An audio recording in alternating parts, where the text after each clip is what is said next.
Hello दोस्तों, welcome back to my YouTube channel. आज हम पढ़ेंगे वर्ग 3 सीटेट के लिए हिंदी के गद्यांश और पद्यांश। तो इनको कैसे सॉल्व करते हैं, तो आइए इस वीडियो में हम इन सभी को समझेंगे। तो देखिए, निम्नलिखित गद्यांश को पढ़कर अगर पूछे गए प्रश्नों के सही सबसे उपयुक्त उत्तर वाले विकल्प को चुनिए। एक मनुष्य एक सामाजिक प्राणी है। वह सदैव अपनी इच्छा पूर्ति में लगा रहता है, मगर इच्छाएं कभी पूर्ण नहीं होती हैं। एक इच्छा की पूर्ति होती है तो दूसरी इच्छा जन्म लेती है। इस प्रकार इच्छाओं का अनवरत क्रम चलता रहता है। यही इच्छाएं ही मनुष्य के दुख का कारण होती हैं। यदि हमें सच्चा सुख पाना हो तो अपनी इच्छाओं का दमन करना होगा। भारतीय मनीषियों ने कहा था, जीवन में सफलता की प्राप्ति के लिए जिन गुणों को आवश्यक माना जाता है उसमें संतोष का स्थान अत्यंत महत्वपूर्ण है। भारत के ऋषियों ने लोभ की मानव का शत्रु कहा है। काम, क्रोध, लोभ और मोह को जीवन के विनाश का द्वार माना जाता है। संतोष के द्वारा लोभ से मुक्ति मिलती है। संतोष के मार्ग पर चलकर ही व्यक्ति महापुरुष बन सकता है। तो हमने पैराग्राफ पढ़ लिया। अब हम इसके क्वेश्चंस देखेंगे, इसमें किस किस टाइप के क्वेश्चन पूछे गए हैं।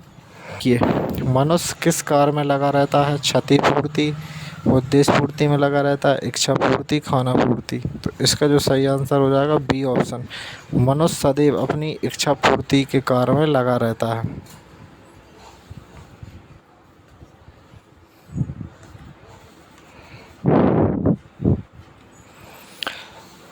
देखिए, इच्छाएं कभी पूरी नहीं होती, क्योंकि इच्छाएं कभी पूरी नहीं हो सकती हैं। एक के बाद एक नई इच्छा जन्म लेती हैं। इच्छा हमारे उनकी पूर्ति संभव नहीं है। किसी भी इच्छा को पूरा नहीं किया जा सकता। इसका जो सही आंसर है बी ऑप्शन। एक के बाद एक नई इच्छा जन्म लेती है। इच्छाएं कभी पूरी नहीं होती, क्योंकि एक के बाद एक नई इच्छा जन्म लेती हैं। गद्यांश के अनुसार वे ही मनुष्य महान बन सकते हैं जो परिश्रम के बल पर सफलता प्राप्त करते हैं, अपनी राह स्वयं चुनते हैं, जो प्रत्येक स्थिति में संतुष्ट रहते हैं, जो अपने भाग्य का निर्माण स्वयं करते हैं। इसका जो सही आंसर हो जाएगा सी ऑप्शन है, जो प्रत्येक स्थिति में संतुष्ट रहते हैं। गद्यांश के अनुसार वे ही मनुष्य महान बन सकते हैं जो प्रत्येक स्थिति में संतुष्ट रहते हैं। मुक्ति का विलोम शब्द क्या है? बंधन, बंधन, बंधन, विधाता। इसका जो सही आंसर है वी। मुक्ति का विलोम शब्द है बंधन।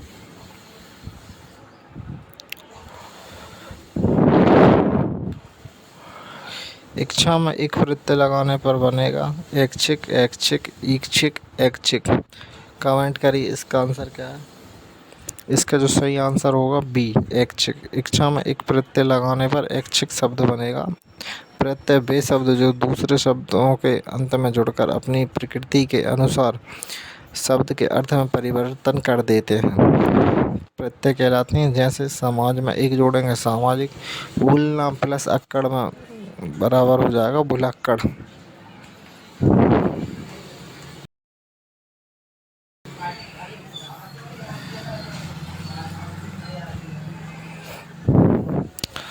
महापुरुष में समास है। अव्ययी भाव, तत्पुरुष, कर्मधारय, बहुविधि।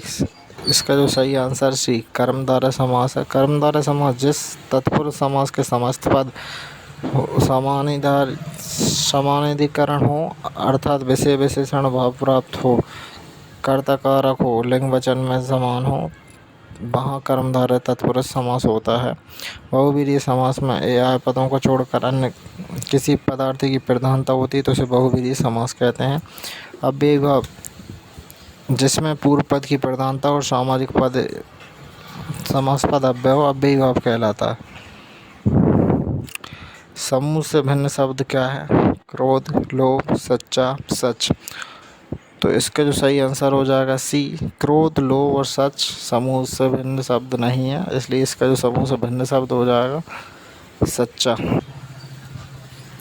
निम्नलिखित काव्यांश को पढ़कर पूछे गए प्रश्नों के सही सबसे उपयुक्त उत्तर वाले विकल्प को चुनिए। हे विघ्न, हे कौन विघ्न ऐसा जग में, टिक सके आदमी के मग में, खम ठोक ठेलता है जब नर, पर्वत के जाते पाँव उखड़, मानव जड़ जोर लगाता है, पत्थर पानी बन जाता है, गुण बड़े एक से एक प्रखर है, छपे मानवों के भीतर मेहंदी में, जैसी लाली हो बरती का बीच उजियाली हो।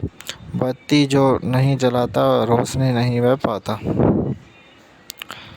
कविता में मानव के किस गुण का उल्लेख किया गया है? युद्धशीलता, रोशन, शक्तिमान, मानवीयता। इसका जो सही आंसर है बी ऑप्शन, रोशन। कविता में मानव के शक्ति गुण का उल्लेख किया गया है। मानव कितना शक्तिवान होता है।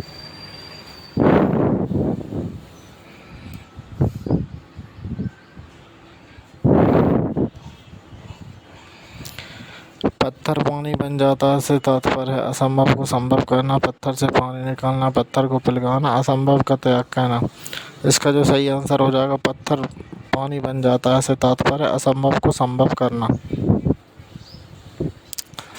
मानव के भीतर छिपे गुणों की तुलना किससे की गई है? मेहंदी के पत्तों में छिपी उजियाली, मेहंदी के पत्तों में छिपी लालिमा, मेहंदी के पत्तों में छिपी हरियाली, मेहंदी के पत्तों में छिपी ठंडक।